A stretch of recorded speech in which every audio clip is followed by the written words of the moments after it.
Hey everybody, Little Monsters Movie Hey, Podcast. and now for the movie. Yeah. Hey, yeah, we got a good one today, man. Yeah, I liked it. Another Fred Dekker. We did Monster Squad earlier. My boy. Yeah, this one's Night of the Creeps. It was 1986. 1986. I think this month in 1986 it came out. There you go. So a little anniversary. Yeah. Of no significance. Exactly, yeah. And it stars who? Jason Ively, who was Rusty Griswold? Was he? Yeah, wasn't he? Was the I never really watched the Vacation after movies, Anthony guys. Michael Hall. Okay, yeah. I mean, I know of them. I know there's Rusty a new Griswold, one. yeah. But he's the starring role, who's Chris, and his buddy JC. Crutches. He's the handicapped fella. Yeah. But anyways, this is like a little cult movie here. I don't think it's a cult movie. Yeah. Like I think it just came out on DVD not too long ago, and Blu-ray and director's cut with a different ending than what it had before. I don't think it. I think it played for like 6 hours when it came out, and it was gone. And I never watched it. I know I have seen the beginning.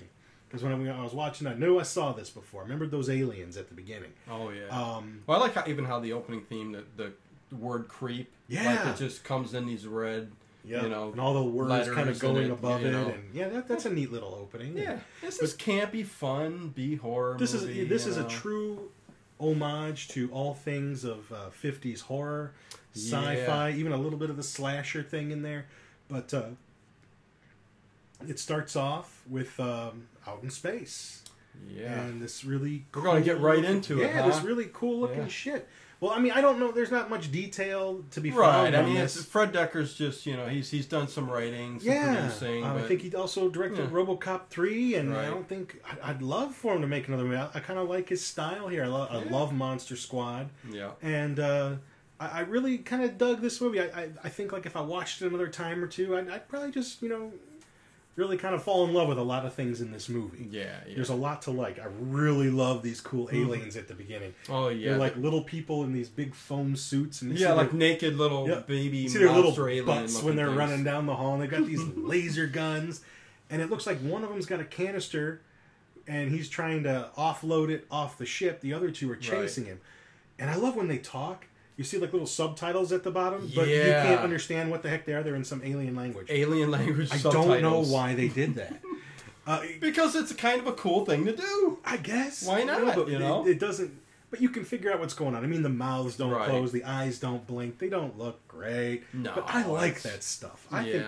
Like, I would have loved to have been... 86. Yeah, I mean, I would have loved to have been one of them dudes that made that stuff. That worked in special effects or something like that. Heck yeah. If I had a chance, I probably could have been good at that. But the one alien, he's able to... Never too late, but anyways, yeah. Oh, yeah. He doesn't get... it's late. It's too late. But it is a great opening scene with those aliens running through the ship. And the ship looks awesome. I mean, that's actually a very cool ship. Awesome model of a ship. Yeah. And he shoots the canister out. Yep. He shoots it out. And it goes to Earth. And this is... 1959, we find out in the next scene. It says what Sorority Row, 1959. So they start back in like it's a black and white sequence. Yeah, that's what I really like too. Because that gives it that 50s look. And this was my first time seeing the movie, so I actually thought I'm like going. I know this takes place in the 80s, but when it's opened up in 1959, I thought. Okay, I'm thinking a little bit here, but yeah, it starts off and then it jumps back into the 80s. I did read that Fred Dekker wanted to make the whole thing in black and white, but I kind of like what they did with this a little better. Yeah. I like the alien stuff being in color. I like the 50s part being in black and white. Right. And then the 80s kind of being in the modern color scheme there. Yeah. So I thought this was actually a little bit more creative. That kind of... It was an interesting choice, and I like it. I thought it was very cool. If you want it in black and white, just turn the color down on your set, and there you go. You can do that, or get an old TV and VHS player. Oh yeah, I used to have some. When I love Laurel and Hardy, I used to collect their movies on videotape, and I had like Way Out West, and it was in color, and I couldn't find the black and white, and my dad's like, "You idiot! Just turn the color down on your TV." Right? Yeah. He does. It's that simple. All right, cool. I got my movie. So. Yeah, you can't watch any of those oldies with in color, man. When they would color the Stooges and stuff. Oh, even like Gone with the Wind and stuff like that. Gone with the Wind was in color. It was in color. It was in color. They didn't do that in black and white. They didn't. No. Which one was I thinking of? Then? Well, then forget that. I just sound like a complete idiot. I know they colorized It's a Wonderful Life, Miracle on 34th Street. I must be thinking of it. Yeah, that's right. Like in the 80s, it was like the Turner thing. They colorize everything. Yeah. And And yet George Lucas railed against altering, yeah. films, and then he goes and alters films. Oh well. But anyways, yeah, there's all 50s theme. Yeah, 1959. It's like a college town. Yeah. And when we get into the 80s part, I'm going to go off on a little rant about that stuff. But here it's a fella. And I love the cars. I love this. I just love the cars from this time, and I love. Oh yeah, I love the 50s, music, music. Especially like the rockabilly. I have CDs and CDs full of old rockabilly songs. I mean, it's just the birth of rock and roll. How exciting, you know! Oh, you just took your guitar, plugged it in. Who gave a damn, man? Just play. And, I love the 50s too. Yeah. You know, the Greasers and stuff. Oh, just cool stuff. Great. Should have been born. I'm born. There's lots of times I wish I was born in. Well, yeah, and none of them are like now. Love the 20s. I love the 30s, 40s. I mean, plenty. But oh well. To be a time traveler. To be a time traveler. Anyways, so he pulls up in his car and he's going to pick up his date. Right. So there's a bunch of sorority girls in the room. The one girl's giggling on the phone, talking about someone, the other girl breaking up with her boyfriend who was a policeman. Right. And that, you got to remember that. It's going to come into play later on in the movie. And it's a sorority house, college town, all different sorority houses along the road there. Yeah. Got Elvis Presley picture, Liz Jailhouse Taylor Rock, and stuff back there. So cool it's all stuff. in black and white. So and the girls look, the girls from the 50s, they're cute. In this movie, there's some lookers. But, oh yeah. And you get to see some titas and some. That's about it. I think. But I mean, who asks for anything more? No, that's enough, And I like how he throws the rocks at the window because I think typical, yeah. I think he like all these sorority houses have like a house mother, right? Like an older lady who kind of watches out for him, and I don't think they'd be taken too kindly to boys knocking on the door and taking the girls out. Cynthia. And then at this point is where I am completely reminded of Killer Clowns from Outer Space. Right. How many movies have we done now where the sequence is exactly the same as this? So they go to Lover's Point. Lover's Point, yeah. And they're not making out or anything. They're just kind of looking at the stars, being good 50s kids. Yeah. And, first, cop shows up. Yeah. And this ends up being her ex-boyfriend. Mm-hmm. He's not following her or anything. He's just, he's on patrol. And he notices her with a guy. Car, yeah. And what he's trying to do is when the fella pulled up to pick her up, he turned the radio off, but it was talking about some escaped lunatic from the asylum. Right. And the officer is telling them, there's an escaped murderer out there. He's heading this way. You guys need to get out of here. Which is funny in a couple sequences ahead. Yeah. Oh, yeah. But yeah, they sit there and the guy's like, that cop and it's just someone from my past. Yeah. So right there it's just like Killer Clowns from Outer Space because the girl and the guy are in the car together and it doesn't happen in this exact same sequence, but her ex-boyfriend is a cop. Out of nowhere, coming right at what'd she say? The brightest star in the sky. Whatever that is, Starlight, Star Bright. Yeah. And which one is the brightest one? I think it's that one. It's coming right for him. Meteor, which ends up being that canister. Yeah. But it's so bright, and like we said from the other movies we've done, it goes shooting right past over their head. Right. And right through the trees and over. And what's he saying? And let's go check it out. Let's go check it out. So he pulls out. This movie, we've got Killer Clowns from Outer Space. The Blob had The Blob had it, yeah. What else? Any others? That's our three. I'm telling you, man. I'm like, yeah, that's so funny. I'm going to try to do every movie that has this scene. We don't mean to be repeating, but as soon as I watch, I'm like, Jesus, another one. And they're going after it. I was sitting here watching on my iPad at home going, come on, again. So I did the same thing. I thought it was funny, man, because, it's... and who knew? I didn't know. But anyways, in Killer Clowns, it was the girl who wanted to go check it out and the guy who didn't. This time the guy wants to go check it out. He leaves her in the car. He's like, you stay here. It's dark. It's woods. It's 50s. The guys always told the girls what to do back then. Okay, yeah. So... That's right. I may not be the king of my castle, but my wife doesn't wear any pants. But she's... she's sitting in the car and he takes off with his flashlight. Yeah. And he goes searching through Which you can see like 3 inches in front of you. Yeah, but it's a 50s flashlight, you can't really see much. Although back then they used to light a match and the whole place would light up. I wish every flashlight was like those X-Files flashlights. Remember in X-Files, every time My neighbor had a huge industrial strength one, man. It just, like the sun came out. Lit up the whole backyard. Every flashlight should be like that. I don't care how little. I think they sell them at Lowe's or Home Depot. Just like even little ones. Yeah, like horror. Oh. So yeah, she turns on the radio, and they're talking about how that they go, there's an axe murderer, and she goes, oh my god, he's heading west on Route 66. Oh my god, that's where we are. Flips on the headlights of the car, 66 west. Yeah, and should be there now. And she's like, oh my god. And what did she say? What's his name? I forget his name. But I don't remember his name, but she keeps calling out to him. Yeah, but in a low voice. Yeah. Like Robert, or whatever. Or what? Yeah, and my favorite part is, do you remember? She says, I'll let you fondle my breasts. Yes, that's right. She says that. Now, if it was me, I'd be running right back to the car. Like, all right, no. I'm ready. But as soon as she's like, they should, that is funny. I'll let you fondle my breasts. Hey, it doesn't even faze him. So yeah, he comes across that. Well, first we kind of get a little back view of her in the car, and you can tell in the back it's the axe murderer. Well, that we assume, yeah, because you get it from someone else's perspective, and it is. Right. So the dude, whatever his name is, 50s meatball, he finds this canister with a bunch of stuff wiggling around inside of it. Unbelievable. And it kind of goes back to just like the Blob too. This kind of reminds me of the Blob too. Yeah, well, because he goes to the. This is what he's paying homage to, films like that. Yeah. So so another scene of the guy carrying the axe. He's dragging the axe behind him. He's coming towards the chick in the car. Yep. Back to the dude in the woods with the canister. It cracks open, or it was cracked. Yeah, immediately cracks open and up flies slugs. Yeah, and that's how this right into his mouth and down. So evidently, the aliens, whatever this canister is, the whole movie revolves around these slugs. Right, and they turn them like into these zombies. These zombies things. Yeah. So then we go back to the car, and you see the axe murder, and he's got that axe up, and it cuts to black. Yeah. You don't actually see him, whacking her all to pieces or anything. Yeah, not yet.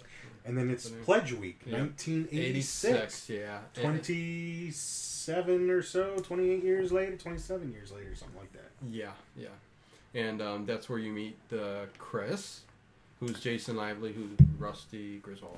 Anyways, Anthony Michael Hall. I didn't even recognize. There's another Anthony Michael Hall thing in here later on in the sorority room. What's her name? Suzanne Snyder, who's Anthony Michael Hall's in posters. Weird Science. No. Oh yeah. She was in. She's a girlfriend, right? And she just comes down the step and says, "Cynthia, your boyfriend's here," and that's it. And she's gone. But I'm like, I know her. Oh, that's right. Yeah, the cute blonde. From Except Weird for Tom Science, Atkins, who they cut her hair. I don't know anybody else in this movie. Tom Atkins, you'll know from Halloween 3, The Fog, a couple other John Carpenter stuff like that. Yeah, that's where you'll know him from. But you got Chris, JC, Cynthia's the girl, the love interest. So they're walking down the street. It's Pledge Week, and this is where I'm just gonna go. This whole frat thing. I mean, like when they. Oh, the only other person I recognize in this movie, when we get to him, there is one other person I recognize. Yeah. I never belonged to a fraternity. I mean, I went to college, but I went kind of like more locally. I went to Cleveland State and stuff like that. But this gonna be your rant? Just the mentality of all this. Like, I mean, I'm more like the kid with the crutches. They're like, who gives a rat's ass? No, me too. Yeah, I don't like, especially the guys. All right, like later on when it's the formal and they're getting on the bus. We're gonna get done, dudes, and then they all got their beard. I mean. Yes. Bunch of meatheads. I can't stand the mentality. I think the 80s adapted this concept, and just put them in every movie in the 80s. Yeah, for some reason, I don't, because I mean, can't the possibly. stereotype rings true with some guys. I mean, I guess. Like you would get like all these guys could be standing around a bottomless pit. If someone told them there was some poontang down there, like they'd be jumping and high-fiving each other the whole way down. And it's just stupid. No, just that mentality just irritates me to no end. Revenge of the Nerds. yeah. So Animal House. So anyway, Chris, JC, they're walking down the street, and Chris notices this beautiful girl. And what was her name? Cynthia. Cynthia in the movie. And is this? I don't know the actress's name. Yeah, but, I'm not sure of her name. Very pretty girl. Oh yeah. Probably the best looking chick we've had in a movie in a while. Yeah, I'd say so. You know, last couple of flicks, we've been kind of skimping on you, so I like to throw some good-looking chicks at you. Yeah, this one's a looker. She's not bad. She's not bad. Yeah. Not too 80s. Cute face. Yeah. You know, since Reanimator, I think, you know, with my girl in it. So yeah, there you go. So there you go. But Chris is looking at her on the outside, you know, and wants to hook. I mean, yeah, I love her. Yeah, and JC's just through the whole movie, he just does not give a crap. He's just, and he says it later on. He just wants to be happy. Who cares what people think and say? He just wants his friend to be happy. He's on crutches.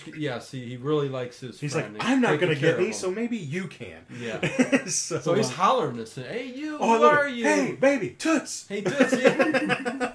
What's your name? Doesn't care what he says, which is great. Right, and that's kind of the cool thing about him being, you know, a little disabled. You know, he can kind of do what he wants. Yeah. And I kind of dig that about him. Or he's got that attitude, you know, like, I can do what the hell I want. Yeah. You know, and so, you know, he's trying to tell him, it's like, well, if you want to know who she is, you got to go talk to her. It's the only way you can do it. Yeah. So they're at the Beta house. Yeah. And having a party, and Epsilon Beta. Dancing all around. Right, and she's talking to a couple other guys, and JC decides he's going to go talk to her on behalf of his friend, just to kind of get her. But they thought the funny part is when he says, she's with somebody. Mm-hmm. And I think it's Jason. There, his name is or something like that. But he's unibrow. Oh, he's God, He's got a big black unibrow, Burt. Which you can tell Burt on steroids. They actually probably put that there because it looks so bad. That it's an awesome unibrow. Ted, this dude looks weird as heck, and he's a jock-like thing, and he's dumb and everything. Yeah, so I'm like, at first I'm like going, that can't be her boyfriend. No, you know, which it ends up not being, which you'll find out.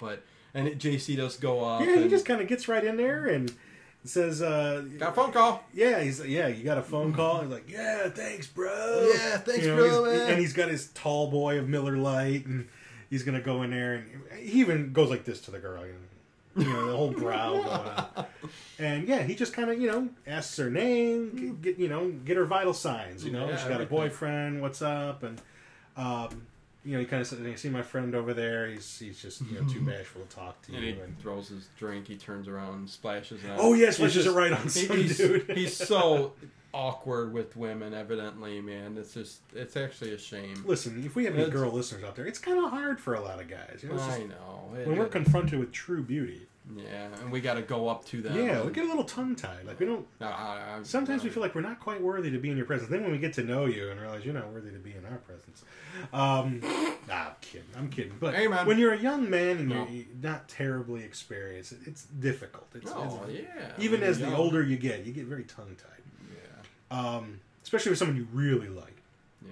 So, yeah, the meatball unibrow, he comes back... There's no phone call for me. Yeah. Meanwhile, JC did tell Cynthia, like, he likes you. Right. That's my buddy, you know, and what's your name? He got her name. Yeah, Cynthia, got her name. You know, and then... She did say she had a boyfriend, but he didn't take it as anything serious the way she said it. Right. Oh, yeah. You know, like, meaning, like, she's on the prowl. She sees something better. She's moving on. So, yeah, he fills her in. And, you know, he's always like... You know, I love how he's got the collared shirt, the sweater. Oh, it's 80s. Like, I could never in my life wear that. No. I'm sweating just looking at it. Yeah, never... Well, yeah, you, of course, you know. If this was that kind of podcast, I would take my shirt off. I'm going to do my Rob Lowe right now. Our Last Boy podcast fans. I would never put a sweater over my button shirt, even though I get cold a lot, too, you know. So. What is it like to be cold? I've never been cold. Something wrong with you, man. I know. He's superhuman. They send him down into ice holes. You know, I'm like the Siberian Huskies, man. I can go outside, roll in the snow, and I feel fine. You know, I don't know. It's a odd feeling for me. So then we're gonna get. So I think he decides that if there's one way he could impress this girl, maybe he should join a fraternity. And betas are better because that's the banner in there. And here's where I remember somebody when they go to the betas. Do you remember the guy who's like the leader of the betas here? Brad? Yeah, Brad. Do you recognize him? Oh, no, I didn't recognize him. Bubba Harper from Mama's Family. Remember Mama's Family? Oh, no Bubba. way! Remember Bubba, the grandson? That's right. That's Bubba. That's right. And I think I actually shouted it out loud when I was like, "It's Bubba! I've never seen him anywhere else." From Mama's Family. Oh, Family. Wow. Family. Mama's Family. Yeah, and he still Bubba. looks exactly the same because this is around that time that the I show didn't know was that. on. So he's got like bleach blonde hair, all perfectly Oh my groomed. God, the hair is nuts. All the guys are back there. You got the one guy with the stash in the back who that looks like Freddie Mercury. Yeah, he looks like one of the guys in the alley from Killer Clowns. Yeah. I'm wondering if somehow they got this up. I even checked like the producers of the movie. Nobody had anything to do with Killer Clowns. Yeah, I know that's a little strange, but anyway. But, they got their cigars and their mugs, their steins. And so he bleached his hair for this movie because it looks weird. I'd bleach my hair for a Fred Dekker movie. Oh well, yeah, of course, but yeah. What did they tell them though? He goes, if you Well, at first he's like, what makes you think you're beta material, and what do you have to offer us? And we're not just taking anybody. Yeah. And then he gets an idea. Well, if we can get you to perform a little act of devotion for us, we might think differently. And he doesn't exactly tell them what it is. We're going to find out. Yeah. But then even, they leave to go do this act of devotion. And then Cynthia comes up and gives Brad a big old smoochie. And we realize that these two are hooked up. Yeah. And they even said, like, one of the guys even came up to Brad. It's like, Brother Brad, if these guys pull it off, you're not really going to let them in, are you? He's like, are you serious? Yeah. It's like they don't even have any intention of letting the guys in the frat. They want them to go get a corpse. Right. They get and go put to it the school on lab. The steps of their one of the sororities. All right. Is it one of the sorority houses or is it one of the other fraternity houses? I think it might be one of the other fraternity houses. I don't think they wanted to put it on the girls' one. No. So then we get to the part in the lab, and I know I recognize this. Is this Corman University? Yes. Which is shout out to Roger Corman. Yeah. I forgot to mention that. I should have mentioned that. Yeah. But this guy's the who is this guy? Type guy. He's been in a lot of movies. Yeah, if you've watched this movie, you watch drama, all that. Yeah, he's in 8 million movies that you've seen. You'll know him, but I can't name one other thing he's been in. I know I can't remember offhand. I'll probably come across something in my collection or whatever, but you've seen him. But, and he's got like a key card to punch into the room, and he can't remember the last digit of the number, so he makes. Well, no, the funny thing is, it's just a 2-digit number. Was it just 2 digits? It's just 2 digits. Oh, Jesus. And he can't remember the last digit? And he goes to the phone afterwards to call somebody to get the digits, He goes, I can remember this number, but not the 2 there. Yeah. So, he was just, I can remember this number. Yeah. Which is, he's calling somebody, I guess he's got it written down at home. And somehow JC and Chris are able to just walk right in this place. They're hobbling around. And JC sees the door that the dude was trying to get into. And he just presses 0. Yeah, he just presses 0 for the helmet. Door opens up. Must have been the number he was forgetting because he did press 1 and go. Yeah, I mean... Yeah, and... this is about as far as I would have gotten. The movie would have been done if I was in it. I mean, like, all right, I'm going, man. I'm going. If this chick don't dig me for my animal magnetism, then... Oh, yeah, she ain't worth it. Yeah, because they go into the room expecting corpses, and they turn on the lights, and there's guy in a big old, what's that called? It's tube. Like it's basically cryogenic tube. It's a cryogenic chamber, which is what they're going to find out. And the boards are like all bleep bleep bleep bleep bleep bleep. And it's the dude from the beginning of the movie who got the slug in his mouth. Yeah, it's that guy from the 1959. Yeah. So they're all amazed, like, oh my God, I guess this is the guy we got to take. And he's got underwear on in the thing too. So I wonder if they're the 1950s Fruit of the Loom. Oh, vintage. Because didn't think about that. Yeah, I didn't really know. Vintage clothes go for a lot of money. Vintage Fruit of the Loom, yeah. Go try to find a vintage jean jacket. Like I got. Get some money for that. Anyways, I love the reels and stuff. I mean, everything in there is just so like they bad. just grabbed everything. Like just get it all or put it all in there, make it look high tech. All in a blank room, like all just giant. Whereas now it's just like an iPad purple walls that controls everything. Looks like a Killer Clowns from Outer Space room. Almost. If it had like some plastic cones and big cushy ball buttons and going back to there again, but yeah, I mean it's funny. But yeah, what happens?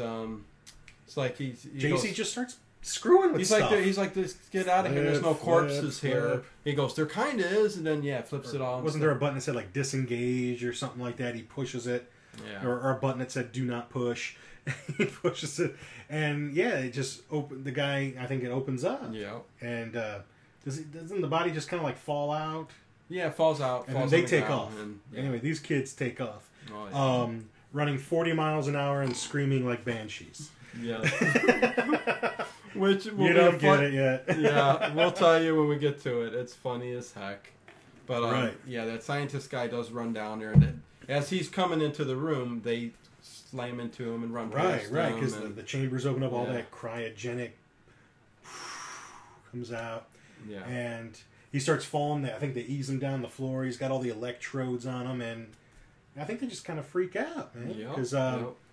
Because he kind of makes a grab, or his eyes open or something. He makes a grab for one of them. He feels that the body actually grabs, I think, Chris on the arm. Okay.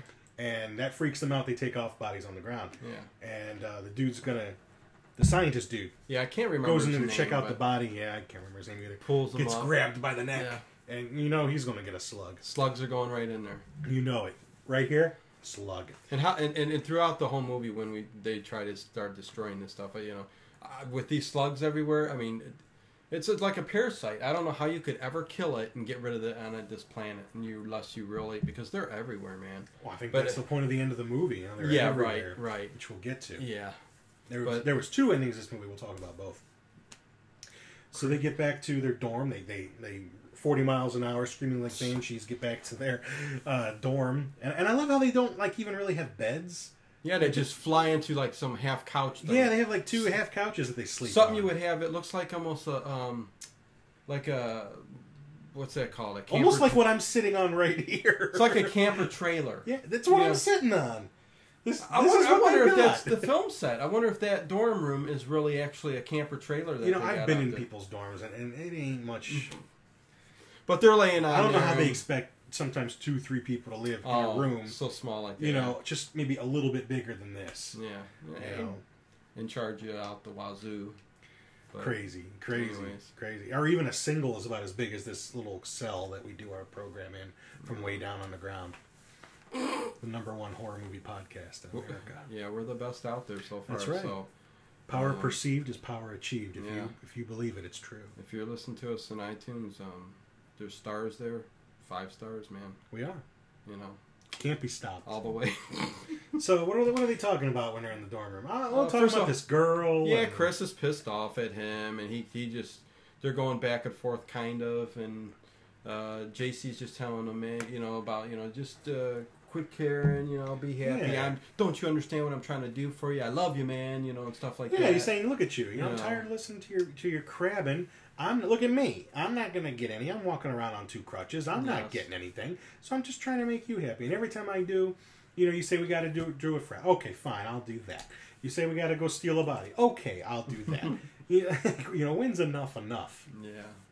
They have a little pillow fight. Ha ha tee hee. And then it goes into one of the crazier characters in the movie. Tom Atkins. Yeah, Ray, the detective. And he's having a dream. Yeah. Where he is sitting on a beach, drinking out of a coconut. You pour the beer in the coconut, you throw the can away. And a chick in a bikini. And it was in The Simpsons one time. You put the lime in the coconut and you put them both.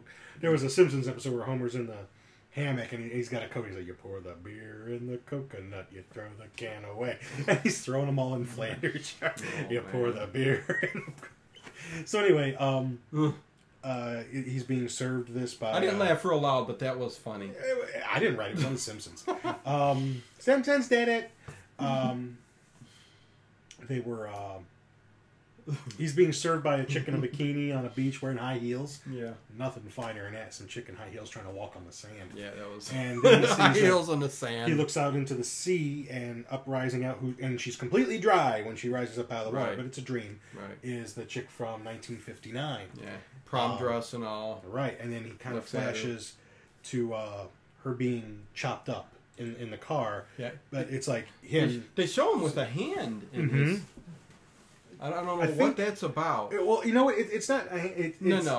He's holding a shotgun, and I kind of thought that too when I first watched it. Yeah. It's just the way that is. And he's pointing the shotgun at the axe murderer, and the guy turns around and he's like just a disgusting... he's coming towards him, and he's just constantly bludgeoning the girl in the car. And so what... blood everywhere. And if you can put 2 and 2 together here, you can probably figure out that he was the cop that the girl was, used to date back then. Right. So he wakes up in his chair, and And I love this guy. He's got some real cool lines in this movie. Oh, there's so many lines that, I wish I remembered them all. He's a fan of pulp detective novels. Like, I saw a bunch that I've got, like, on my reader, like Dashiell Hammett, who wrote The Maltese Falcon and stuff. And he's always reading, like, old stuff. Yeah. And well, he even drives around throughout the whole movie, still in his 1959 police car. Right. Like, he never gave it up. He said, I'm going to keep this throughout all these years. You know, every time he picks up the phone, he'll thrill me. Yeah, he's good in overacting in this movie. Yeah, I mean, you know, very good. I love it. Is that the detective? No, it's Bullwinkle Moose. I mean, just stuff like that. Oh I mean, my God. Kind of stuff is probably embarrassing to say, but you know, you need a paycheck. Oh my God, yeah. So yeah, he shows up. He gets a call to come out to the lab and see. And what does he say? He goes, "What is this? A homicide or a bad B movie?" Yeah, you know, I mean. Yeah, and I love the coroner guy. You know, he's making his notes. He's always woofing on a sandwich. Yeah, he doesn't care what's going on. He's always eating and drinking. But you know, coffee. That's probably the truth. I mean, guys, you're around that all the time. You eating and whatever. I mean, yeah. I know. I was once going to school to be in law enforcement, and we had to interview somebody, and I couldn't really find anybody interesting, so I decided to try a coroner. And I just called up coroner guy and talked to him for like 45 minutes and learned a lot of cool stuff. So awesome. You know, that it was a different part. You know, right? Like no one interviewed a coroner. So. But yeah, it's that kind of humor. You just kind of got to have that sort of humor to do that. I think I told you my grandfather did that stuff in the military. Oh yeah, he did. He would work on the autopsies and stuff like that. Maybe I didn't tell you. No. Well, I know I told you. He told me once the body sat right up and. Oh yeah. I just don't remember the part about him actually assisting with the autopsies. Yeah, he did all that. He didn't do it for very long, but not a. You got to have a certain mindset and stomach for that. Yeah, very, detached, I guess. Yes. But, I work in medical and I can, you just separate. Separate. So, yeah, he comes in there and the call said that there were two bodies. One, because who we see on the floor is the scientist guy that was there. And we don't see the dude from 1959. He's gone. Yeah. And he said, where's the other body? I don't know. No one knows. Everybody's a jackhole. Nobody knows where the other body is. Yeah, and they don't care either, it seems like. Yeah, they lost a friggin' body. What do you mean, too? But this guy's right on it, right? Ray, he's like, oh, come on, man. He's like, get with it, Right. But these guys just they don't care, man. So, I mean, we get a little scene of just like two naked feet walking down the street. That's... the guy from the 59, the zombie. Yeah. Which is funny about that, what caught me is you can tell it wasn't really that guy, though. And I mean, it looked like an older man's chunkier ankles and stuff. I mean, I didn't look that close at him, guys. But no, I don't know why that jumped out at me, but I'm looking at the legs going, That's not him, man. They must have got a different actor to do that walking with big old fat ankles. It might have been a pickup shot. Cankle stuff. But they do that a lot, They'll just... Right. I mean, why would they need that guy? Hey, Eugene, get in there for a second. We're just filming your feet. Start walking. Bunions. I didn't see any corns. Curling nails. Oh, man. They do that kind of stuff all the time. Clip those nails and chisel out that gunk. Right. Ugh. So Brad, I think they shoot back to Brad. Drops her off at home. Cynthia. He says, see you later. And she's like, I think she just... This guy's just an a-hole. He is, man. The biggest jackhole. I mean, why is it these good-looking girls go for it? Well, he's got a nice car. He's obviously got some money. Yeah, you wonder why, though. Yeah, it is kind of crazy. Like, why she put up with him for as long as she did. She wises up here. Right. She realizes the dorks are where it's at. Exactly. So, yeah. And what's cool is when she walks in, too. Well, not cool. Oh, isn't the girl? An interesting fact. Yeah, one of the girls that are in the sorority says... somebody so-and-so said I can keep these here. Is it okay? Yeah, keep them in the basement or whatever. Yeah, and they're jars of brains. Human brains, presumably. So, which just comes in, in the movies. So, right. Because these slugs, when they shoot up into the mouth, they'll come to find out, they go up to the brain and they kind of animate you. That's why you start. Right, they incubate. They incubate it, and then your head's going to end up like splitting open, and tons of these slugs are going to come out. You're zombified, basically. You're a zombie walking around. Yeah. I mean, you might have a few minutes left of thought, and then you're out. Yeah. So then it's in the sorority house. All the chicks walking around in nighties, getting ready for bed. Their lingeries. Right, their lingerie in their lingerie, and a little scene that kind of repeats a couple times in the movie because it's going to be kind of funny. There's the chick goes into the one like the study to read her books, and I think the cat starts scratching at the door. Well, she hears something. Yeah. It ends up being the cat. But you see at the same time they keep cutting to these bare feet that obviously don't belong to the guy who we think because they're from 1959. Yeah. The Kankles keep walking. Right, and the Kankles keep coming closer, you presume, to the door. Yeah, you think it's him, but she opens it up, she goes, and, here the cat jumps up, and she goes, whatever the cat, and,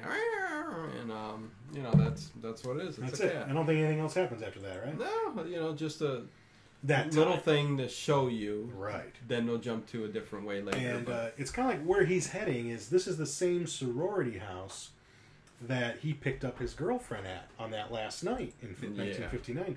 So he's kind of heading back there. And because we know what's coming up next. So yeah, he's heading back there. We get a little scene inside Cynthia's room, and for no particularly good reason except for our enjoyment. Yeah, she's taking off her clothes, and we get a little booby shot. Yeah, they don't show much. I mean, they just show the boobs. I mean, But she does turn around. She puts on her little nightgown. But they're real and they're spectacular. Yeah. And meanwhile, she starts the rocks at the window. Just like always the rocks. And I never did that to a girl's house. No. I got to do that to people's houses. You think? Run away. I'll come over one day and just play. I'll wake your wife up. Yeah, and she oh God. No. And then she just kind of looks out the window, and I don't think there's anything there, right? No, and then she goes over to where the fire escape part of the window is. Right. Which, what girl getting undressed is going to leave the window, with the fire escape coming? I mean, but anyways, she opens it up. That's right, because it's the fire escape window and it's wide open, and then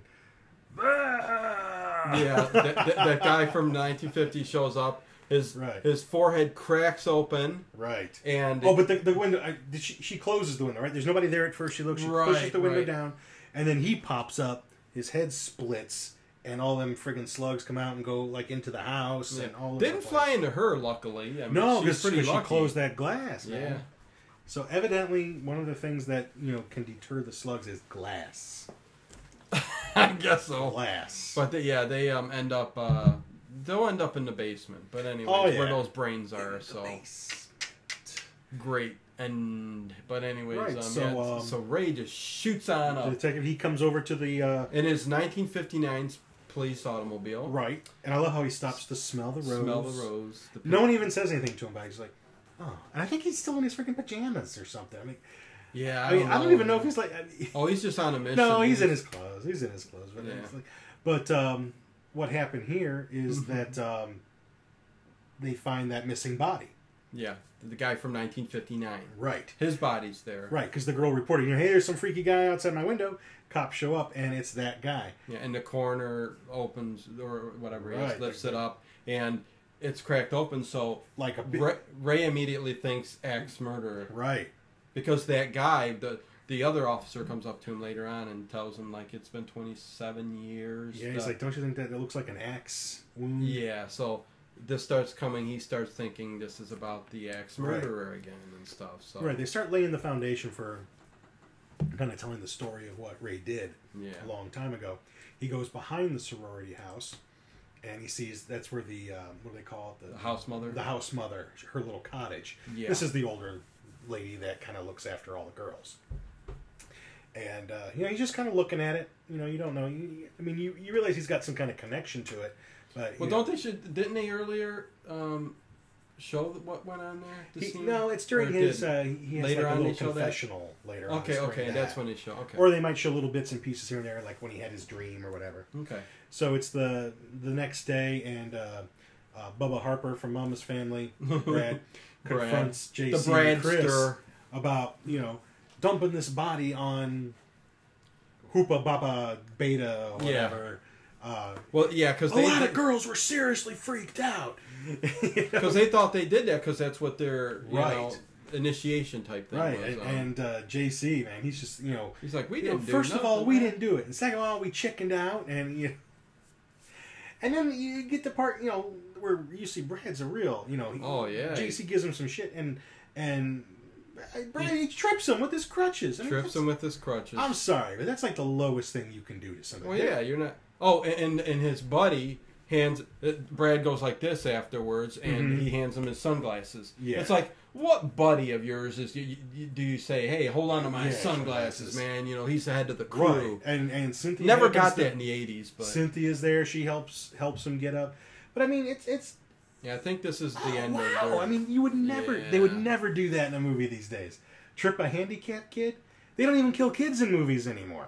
I don't think they would trip a handicapped kid in a movie. Oh, I could do it. It's just not a good thing to do. No, man. Unless it's South Park. They're never mean to him, though. They never trip him or anything. I mean, the only time he got in a fight was with Timmy, the other handicapped kid. Yeah, that's true. Okay, yeah, that's true. They just got in fight with each other. Okay. It was like a 20-minute episode. They all just fight. But, yeah, so she kind of dumps Bradster right there. Gives him the old, which I like to use once in a while. Winds up the finger. Oh, yeah. And right then and there, the cops kind of hand on the shoulder there, and you're coming with me. Close in on Chris and because someone recognized them. Yes. So they take him to the station. And an older Oriental Japanese janitor or whatever. Oriental Japanese janitor. Whatever. Oriental. Right. But this is the funny part because first of all, they tell him, they go through the whole rigmarole. Good cop, bad cop kind of thing. And Detective Ray, he comes in there and, so what's going on, girls? And Spanky and Alfalfa. Yeah, Spanky and Alfalfa. He calls Chris Spanky and the JC Alfalfa. And I love what he says. Do the whole rest of the movie. Heard you ran out of there 40 miles an hour, screaming like banshees. And then the Asian guy, he's just screaming like banshees. Yeah, he says about 3 or 4 times through the movie, screaming like banshees. And he laughs. That's it. Yeah, I mean, but this is never how it would actually be, though. You'd never have the accuser right there, sitting at the table. Yeah. Yeah, he's seen us. Because he's sitting there, too, the guy who's accusing them. But they say they kind of. I think he believes them, Ray. When we were there, we chickened out, we didn't do it. Obviously this guy would have saw us with the body if we had it. Yeah. So they end up leaving. He goes screaming like a banshee. I love that. Oh, so I mean, Ray's buying their story, but he's going to keep an eye on these clowns. Yeah. And then where is it at? Where the dude who the janitor? It's like the next scene. He's cleaning, and he's still doing it again. Screaming like a banshee.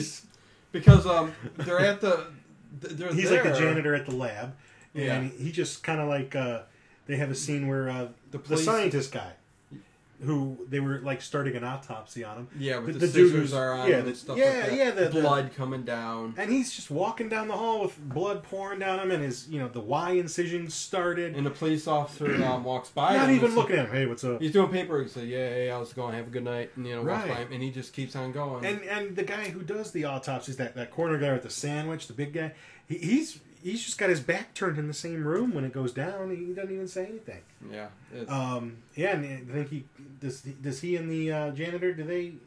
Well, you find out that later that, he goes into the bathroom, right? Yeah. And, I mean, he takes care of the... Poor janitor. Yeah. But, I think, even though I don't like the whole fraternity thing, I think living in a sorority house would probably be pretty cool. Yeah, girls in their negligee all the time. Because the next thing they're all in there. Sitting on couches, legs up in the air. I mean... I like it. Oh. And Brad tries to call Cynthia up, I think. I like how they have a payphone. Yeah. And, he's just trying to, smooth it out with her. Like, Brad don't got a payphone. He's got a regular phone. No, of course not. Of course not. But the girls do. Yeah.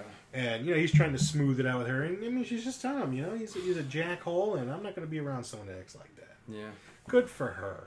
Because Bubba Harper, I don't know. He's a trip in this movie, man. His hair is... It's perfect the entire movie. The hair is just unreal. Well, I mean, just being light blonde like that is just crazy. Right, man. It's like Zach Morris or something. Man. Yeah. It's Zach Morris hair. And then... Go back to the cop. Right? Yeah, and he's kind of... And here's where we see a little bit more, where we kind of figure out that he had a relationship with that girl back in 1959. He's looking at old crime scene photos, like yearbooks, things like that. And Then we shoot back to Cynthia shows up at the dorm. Dorm, yeah. Yep. Chris and JC. Yeah, she just kind of wants to hang out with them a little bit, maybe go for a little walk. And Chris is just like, oh. Yeah, I know. It's kind of awkward that he's there too. Yeah. You know, I mean, Chris wants to get to know this girl. I mean, dude. Well, JC doesn't. They go outside after she says, "Let's go for like a walk outside and stuff like that." And JC's like, he does end up saying, you know, hey, I need to go to use the bathroom and stuff. Right. You know, giving his friend a chance here, you know. And, yeah. And that's when she comes forward with the crazy story. The crazy story, you know, about what she saw and what she thinks. And she says, "I think these are zombies." Right. You know, slugs came out of his head. Slugs. And I love Chris. He was just like, I don't care what this girl said. Yeah, I'm buying it. Yeah. Okay. And he's just like, okay. Well, I like how he puts his arm around her, and he's like going, yeah. He's got a big old smile on his face. I'm trying to get you home now. Yeah, let me go tuck you in, you know. But that was a good. Right. And then that's when then they shoot to JC. The end of JC coming up here. Yeah, he's in the John. Yeah, he's and this is where he's in the stall, and there's all kinds. He's writing graffiti on there, but there's graffiti on here too. A throwback to it says, "Go Monster Squad." Right, on the stall wall. And this movie came out before Monster Squad, so it was already just sitting in Fred Decker's mind. Yes. And if you haven't watched our Monster Squad podcast, it's a great movie. Go back and watch that because you know, same filmmakers, same kind of style. Yeah, go back and watch it. And I love how in the bathroom stall it says Striper rules. Striper does. Yeah, Striper do. Yeah, Striper rules. Striper. So yeah, he's sitting on a toilet and he starts hearing some noise. Mm-hmm. So he opens up the door and he sees our Asian janitor, you know, laying there, his head split open, slugs going all over the place. Yeah. He doesn't know what's going on. He didn't hear what Cynthia had Brains to say. on the ground. Right. All so you know, he's trying to figure out how to get out of here. He's got a book of matches. A book of matches. And he kind of a book of matches. And he gets the idea maybe he can try to burn one of them. You know, he's trying to light those matches. Holds it down there, and when one of them tries to get by his hand, he burns it. Yeah, he finds out that fire and glass and glass. Fire, you know, takes care of this those slugs because it kills them. Well, I mean, you know, it's kind of like the only thing that there's slugs. It's like the only thing that can kill everything. You know, like in Aliens and all that stuff. I mean, you just know you got fire. Fire kills. Fire will do it. But yeah, the unfortunate part. I mean, what survives fire? Nothing. But yeah, they don't show Well, he gets out and he kind of falls, and he's trying to crawl, and the slugs are coming at him. That's right. And you know what's coming. The slugs are going to go to him. We're not even really gonna see much. I don't think we won't even really see him again except his death or whatever. Yeah. Well, he lays once he gets back. Well, he drops Cynthia off at her dorm and runs right into Detective Ray. Yeah. Oh yeah. Yep. And he takes Chris back to his house and interrogates him or talks to him and stuff like that. Starts telling him about the ex murderer and stuff, right? Let's see. Is that now? Yeah. Because sure, he pours a couple shots of he's something about scotch. Spanky. Gives him a drink. And I forget the lines he says here. He's like Tom Atkins got a lot of great one-liners in this movie. Yeah, so just you watch it, you'll hear him, man. Right. It's a great one. But yeah, this is the confession. He's gonna, and this is where we're gonna get all the pieces. Yeah, hey Spanky. Right. You know. And asks him if he had a high school sweetheart and what happened, and Chris says, "Hey, it didn't work out." And didn't work out. He says, "Yeah, I had a high school sweetheart too," and it's not that it didn't work out. She got killed. And this is where we find out. He killed the ex-murderer because he caught him killing his girl, and he buried the remains because he didn't want to get. Oh yeah, doesn't Chris? Oh yeah, right. Go ahead. Oh no, please. No. Yeah, he goes. I interrupted you, but yeah, he goes. Ray goes over everything that he did, and he buried her, and it's gonna be under the house mother's, right? Where she's at, right. But I was just gonna say, Chris also tells him about how it works yet, or no? He doesn't get to that point yet. No. I'm losing my point in this movie. Your but anyways, point in this movie. My point in so this yeah, movie. he kind of confesses to murdering the instead of taking him into custody, he just flat out murdered him for what he did. Although I think the use of force in the situation was probably warranted. But I think, I think he even said that he was... Did he? No, he was on duty. He was on duty. So, okay. Yeah, because that's always the flashback. He's always in his uniform and... right. Okay. Right. So I think after he confesses all of that and how he buried them there and stuff like that, that's when they shoot to the house mother's. Right, and she's house. watching Plan 9 from Outer Space. Plan 9 from Outer Space. Yeah, I love the flying saucer on the TV, the black and white movie, God, and she is old as heck, and she's trying to. Her eyes are closing. Like, all those Ed Wood movies are terrible, but I love the movie Ed Wood. I love the old Plan 9 from Outer Space. You go ahead, sit there and watch it for fun.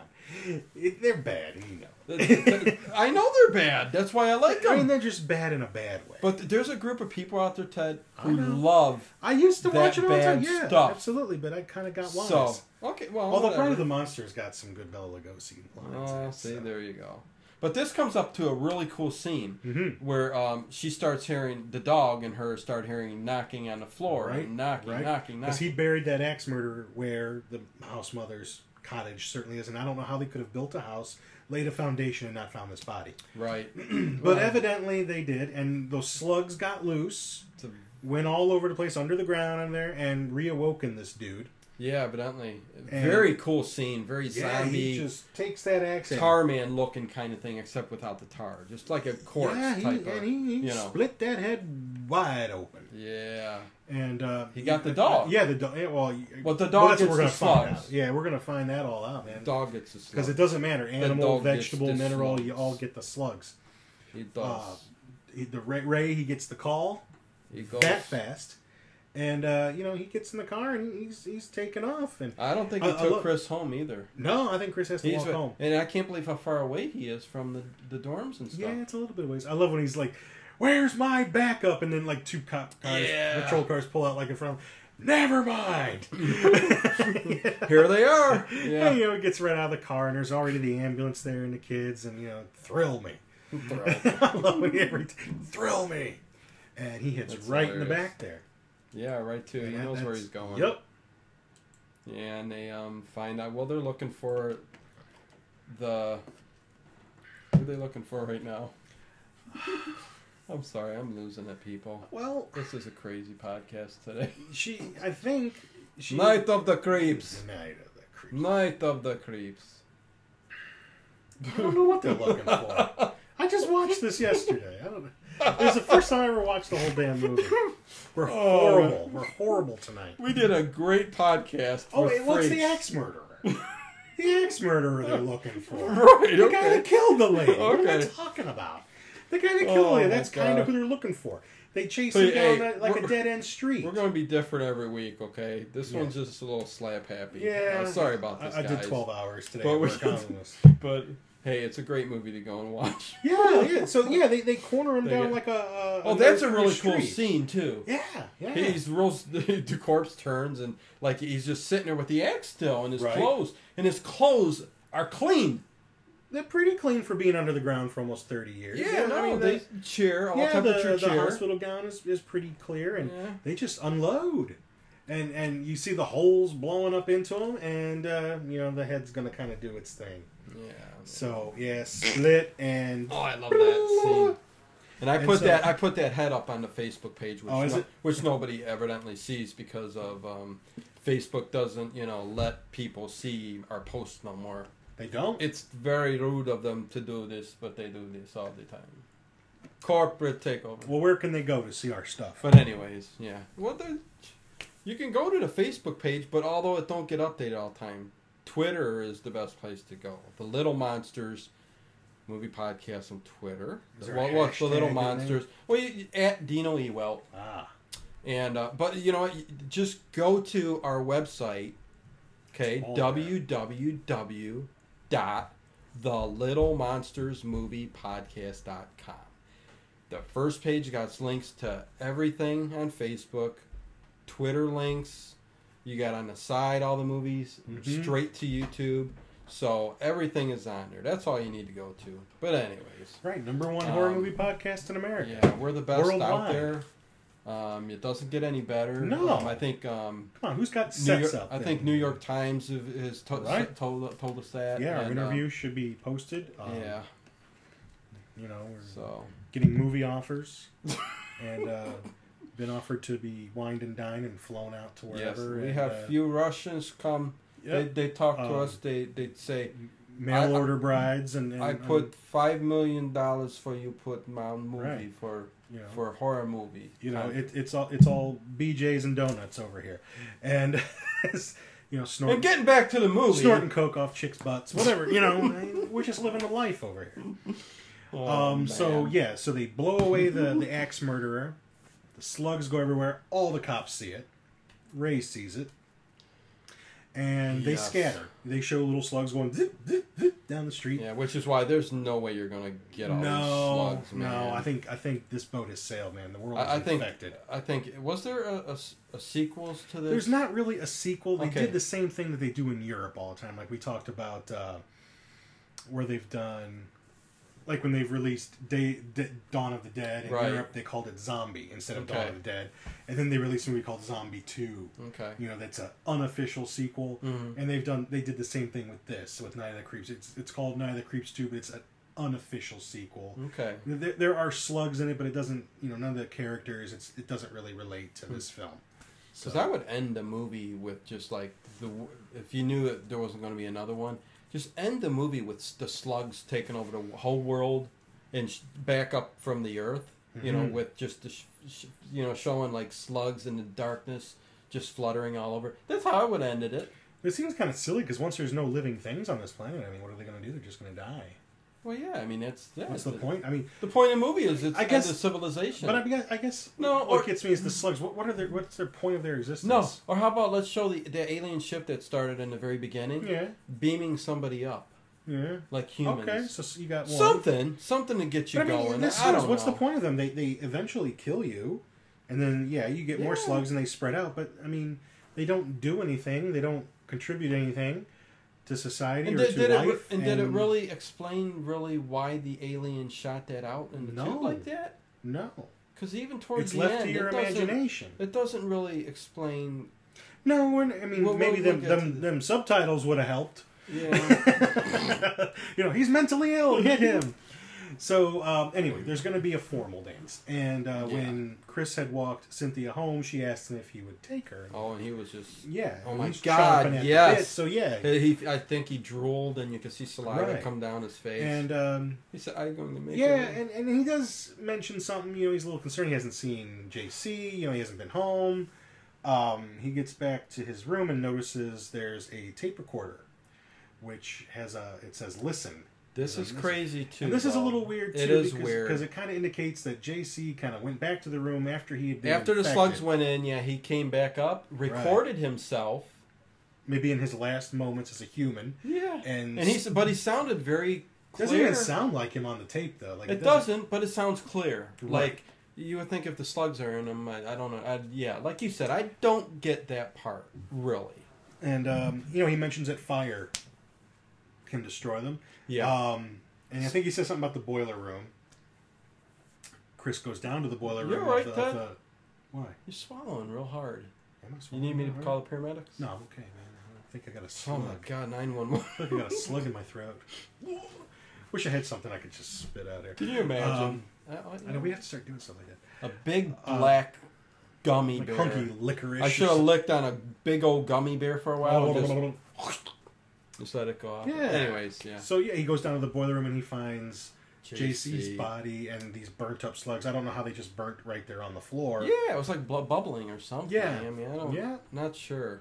Weird, man. Weird. Yeah, weird. A lot of weird stuff going down. Yeah. And, they shoot the bread, right? Yeah, so they show the girls. They're all getting ready because they're all going out with the dudes from the Beta House. And the Beta House, they've got themselves a bus. And there's the guy, he's got his clipboard, make sure he checks off all the names. And then they all get on the bus. We're going to get done, dudes. We're going to get done, dudes. I just... Drinking. I just can't stand it. I can't... I just want all of them to die. And they pretty much do.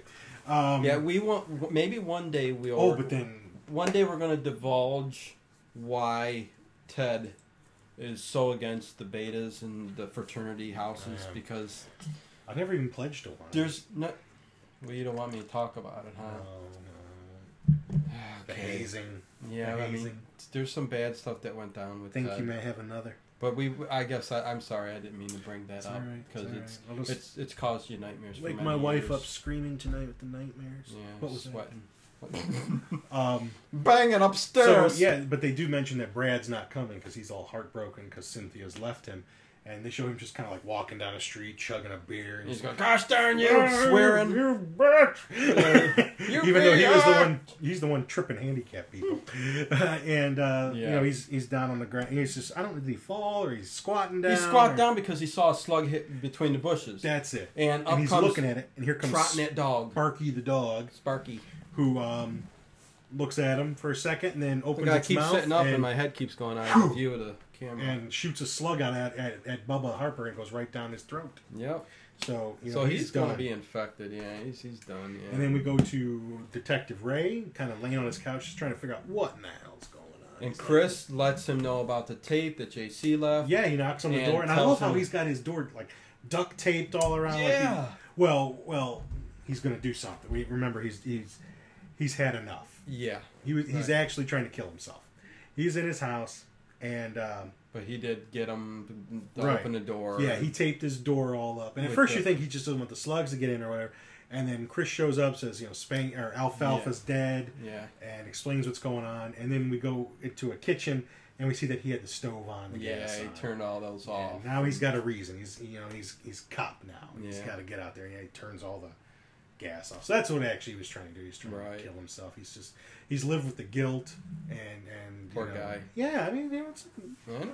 I don't know what he's all that guilty about. And the guy was killing. I mean, he killed his girl. I mean, but he didn't. He got him. Well, it's weighed on him for you. I mean, I guess I can understand that part of it, but yeah. So like I said, 12-hour shift today. Evidently, Chris tells them all about the fire and all that stuff. Right. But they shoot. Another cool scene is they shoot to the bus, the fraternity, all the frat guys in the bus. Right. And the devil dog is down there, and you're driving a big bus. You see some tiny little dog in the way. You're going to sacrifice, even though they're a bunch of frat jackholes. You're going to sacrifice everybody to swerve out of the way of some little dog.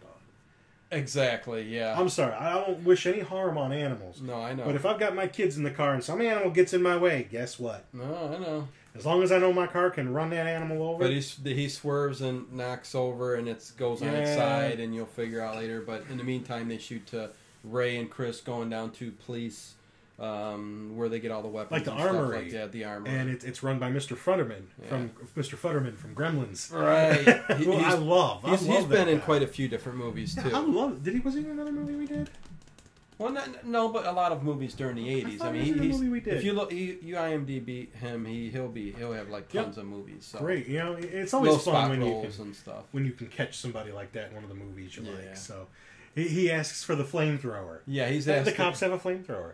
Yeah, he goes, "You're going to use this thing," and it's not like one of those military ones you see. Like, oh yeah, it's a big, huge Rocketeer backpack. It's like something from the '30s that somebody concocted, and it was used in World War II. Yeah, I mean it's very odd and very strange, but they got it there, and it was set aside, just right there. It wasn't put up on a shelf way far away. Yeah, it was like right there. It looks like it was the first thing somebody dropped off, and it was used, he hadn't put it. He didn't have time to put it back on the shelf yet. Yeah, maybe people are using it. So he says, "Let me see the requisition for it."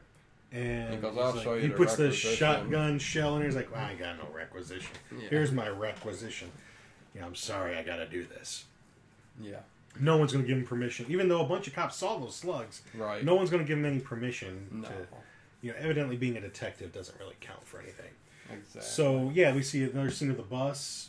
Bloody hands of the frat guys laying out, dripping all around. And we see the dog gonna go in there, gonna get them slugs, spit out some of them slugs. Yeah. Bubba is already in Brad, the Bradster. Yeah, he comes and knocks on the door for and he's Cynthia. All pasty and no, he's just his eyes. I mean, I don't know how she'd look. And it was the girl from Weird Science, the Anthony Michael Hall's girlfriend in that movie. What was her name? Susan Snyder. Ted's falling asleep. Sorry. And but anyways, yeah, she goes, Cynthia, it's for you. It's Brad. Like she didn't see that he's a zombie. Huh? I don't understand that. Right. But anyways, then they shoot back to the bus. And they're all zombified. They're all getting up and starting to walk just like zombies. Yep. Which is kind of cool. I think it's a cool scene. Yes. That. They're all, the guy with the stash. Guys some of them can't even walk. They're crawling. And they're all going to descend upon the frat house, the sorority house. The sorority house, not the frat house, because I'm not gay. Right. So Cynthia's not that there's anything wrong. See Cynthia again, right? She's got her hair did. They tell her, Brad's here, and she's not looking at him the whole time. She's got her head. She's got her head down, coming down the stairs. She grabs his hand and sits down on the stoop there. Yeah, not even looking at his face to see that he's a zombie. I know. And she's going, telling him, hey, Brad. Oh my God. It's like, oh, Brad, sorry, this is, I was gonna tell you. Yeah. But... So she basically breaks up with him. Yeah, and I love how they pan by her and to him, and he's got just drools just coming out of his mouth. And the slugs are flying. Yeah, the slugs are just coming down out of his mouth. They just show his feet. And then Chris shows up and he's like, get out of the way! I love how Chris is a hero in this movie. Oh, I know. He's just, Ray takes a shot at the head, splits the head open, he burns, and Chris burns up all the slugs. But he's nerdy as they come. And and he's not that, a nerd can't do it. But yeah, so they basically, that's their mission, to shoot these people in the head. Switch weapons. Yeah. Ray's got it, the detective. Chris has got it in a scene. Cynthia's got it in a scene. She's got the shotgun in a scene.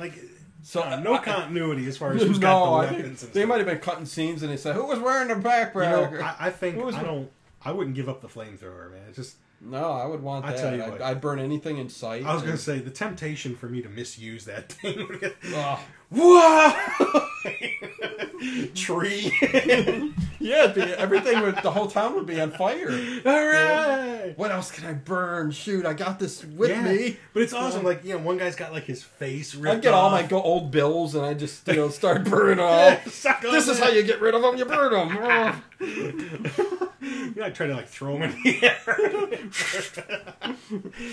Don't get me a flamethrower. I would chase mosquitoes, lightning bugs. I've been asking for one for Christmas for every year since I was 8. I know. Never get it. Yeah, it's because it's too expensive. Your parents always say. I think it's a pretty educational toy. Yeah, you would think so. So all the guys are coming. But yeah, like you said, it's very cool.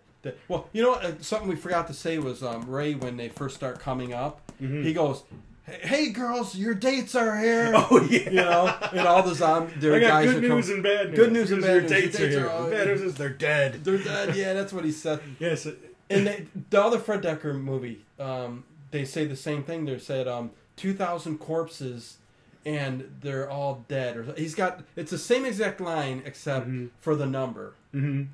If you notice that. Okay. It's just a fact out there. Cool. For Monster Squad. Anyways, yeah, so they're just basically shooting and burning. They're trying to bust into the house, yeah. And I love when he takes his one busts in the house, and the girl's got a hairspray can, and he takes the hairspray and his cigarette. Yeah, he burns any way he can. That is classic. And then Chris and Cynthia, they get kind of cornered. Yeah, and it's her bright idea to go in the friggin' tool shed. Yeah, let's go. Which into is this big box. by this big. It's not even. It's very thin wood with holes in it. All right, you go like that, you push it down, and he busts the lock off of it. There's no lock. I think he said this is a great idea. And they literally do just that. They just bust in, grab him, and I like how he takes that. But when he is in there, there's a lawnmower in there. He takes it. Right, and this reminded me of Dead Alive. Dead Alive, the lawnmower. Not as gory as that part in Dead Alive. Oh my god! Which speaking that of movie movies, that's pretty gory. Oh, Peter Jackson, right? Yeah. Yeah, it was one of his early ones. That's one we oughta. I asked you about it. We'll have to do that one soon, but I haven't seen it in a coon's age. I don't know what the. It's been a long time for me too. I don't in know. A raccoon's age. That's what someone at work said to me today. I haven't done that in a coon's age. So I love how then we get to it's coming up to the end of the movie here, and Chris gets into the house, the sorority house, right? And he's taking he's becoming a man. He says, "Girls," he goes, "Girls, get out of the sorority house." Yeah, and he says it 3 times for anybody listening. Girls, get out of the sorority. He says, "I'm sorry." He said, "Girls, get out of the sorority house. Out now!" And and she mentions the basement. Yeah, what's down there? And he's like, brains. And this is a very cool scene yes. for the ending of the movie. I mean, they come down there, they got the gun and torch, and they see Ray, the cop down there, and he's got his mouth is duct taped it's because awesome. he ain't having no slugs get in his mouth. And he's got a can of gasoline, and it's pretty cool. In the corner, there's like thousands of them, and it's really cool. You could tell it's a little camera trick to make them look like they're wiggling. Yeah, just vibrating little slugs all over. And Ray's got the gas can. Chris's flamethrower's not working anymore. They're not chasing after them. Remember the one that jumps up and Ray just catches it like that? Yeah. Like, nice try.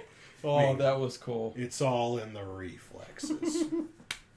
That's funny. So yeah, he kind of just tells him, get out of here. Yeah. Go, and he's gonna do it, man. They kind of see what's happening here. He's gonna sacrifice himself, which he was trying to off himself anyway. One way or the other, it was just meant to be. So he just starts going like 20, 19. 18. He's just telling him, you better be out of here. Start counting. So Chris goes along. He's counting all the way out to the group of people. Right. And because they did off all those zombies, or they either torched them, shot them, they got rid of them, and kaboom, the house goes up. Yeah. And in the original version of the film, the theatrical version of the movie, when this film ended, the dog. Mm-hmm. I think that our dog's upstairs running around. We hear it. But anyway, the dog comes up, spits out greyhound, spits out a slug, and I believe it goes into Chris's mouth. Yeah, and that's where the movie ends. The director's cut of the film goes on for a few more minutes. That doesn't happen. Right. Okay. It just cuts to where the house is blown up, and we see Ray. He survived. Yeah, he's all burnt skin to flesh, crisp, and he's got a cigar in his mouth, right? Yeah, he's still got his cigarette in his mouth. Yeah, and he's walking out there. And makes it to the cemetery. Yeah. And it does in his head. Opens up and the slugs go crawling all into the cemetery to infect the dead. Yes, so they right there they're ready to take over the. And then what I like is cool is you see this big light flash, and you realize it's the aliens. The aliens, like they're looking for it. Yeah, they're just looking for them. Yeah, spotlight going underground, and I don't understand. I think they're just looking for them. But why? They know what it is. They know what it's going to do. Maybe they think the canister's still there, and maybe they don't realize that it's gotten loose. Could be, evidently, because if it got loose, maybe that's what they're doing. Let's not have this planet be destroyed. Maybe, right? Maybe. But all the dead are going to come back to life. I'll tell you that much. Maybe, and that's probably why they were chasing him at the end of that. Yes, there's a couple of little things there I don't quite know yet. Maybe if I watch again, but overall I think I kind of like this movie. Yeah, it was a good movie. I liked it. I liked the characters. I liked J.C. Chris. Ray the cop was just spectacular. Yeah, I love Tom Atkins. When you got a guy overacting and spouting one-liners over and over again, come on. Yep, it's great. Yeah, I think this is cool. I give it like a good 3.5 4 out of 5 stars. I really kind of dig it. I realize what it's what they were trying to do. They're trying to make a little homage to 50s B movies, and I think for the most part they succeeded. Yeah, it's a fun little movie at the time. Yeah, people just didn't get it, didn't care for it, whatever. Monster Squad kind of came and went too. I don't know, man. This Fred Dekker guy, I kind of like him. I like when he can do something original like this. Make another movie, dude. I'll go see it. Yeah.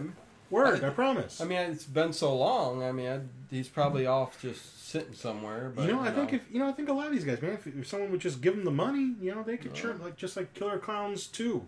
But the 80s movies, horror movies, horror movies are just, they're just so different that, Right. They stand, like, they were better. I think we were talking about Freaks. They kind of just stand on its own, Yeah, that's why they're called cult classics now.